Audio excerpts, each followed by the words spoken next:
nakakuha ng dalawang pick-off na yun, meaning magkakaroon na siya ng more space as well as more items compared to his opponent, which is Atoy R. Ito ang blacklist ngayon. Ayun! Grabe ka naman to ni Insan! Napakabilis! Ng isang Valentina, and ito yung sinasabi natin kanina, mataas yung damage per second. Ito na naman yung wild charge! Si Ryota! Ryota with the flicker! Bravest Fighter, makakasiguro sila ng isang kill. Make it 2 para sa kanya. Mapapaback away ngayon ng mga miyem. Para kay Oheb, ito na yung oras kung saan pwede na niyang tangkiin yung blazing duet. Pero si Sensui ngayon, makikita si Chakno, 3v1. Apat. Vivo burst down yata dito si Sensui. Na doon yung wild charge. Napilitan gumamit doon ng heavy spin. Makakatakas pa rin naman. Pero tumaho lang si Oheb. Bagal. Ang kanilang gustong makuha sa pag-push.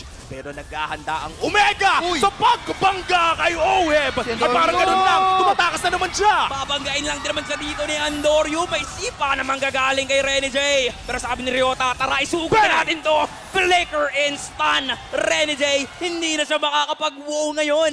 May mortality na magpapagundi naman, pero makakatakas ba? No sir. Lord natin, dahil kung papansinin natin, 34 seconds pa bago mabuhay itong si Sensui, si Oheb. Mukhang susubukan siyang uli ni Chakno. Nandun yung wild charge. Nagkamali ng flicker. Kung siya yung atakihin ngayon ng blacklist. Hinahabol. Penalty zone! With the flicker na magagaling kay Edward.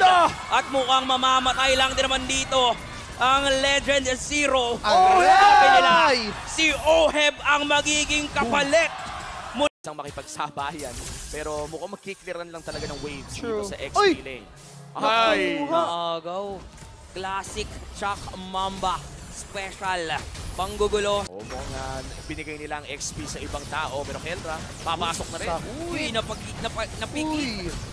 Hindi ko na rin alam. Sasabihin ko lang napilitan na lang doon. Nakakuha ng buff si Sensui. Yes. Dahil nga naagawan. Pero Rene J, sinipa si Chak.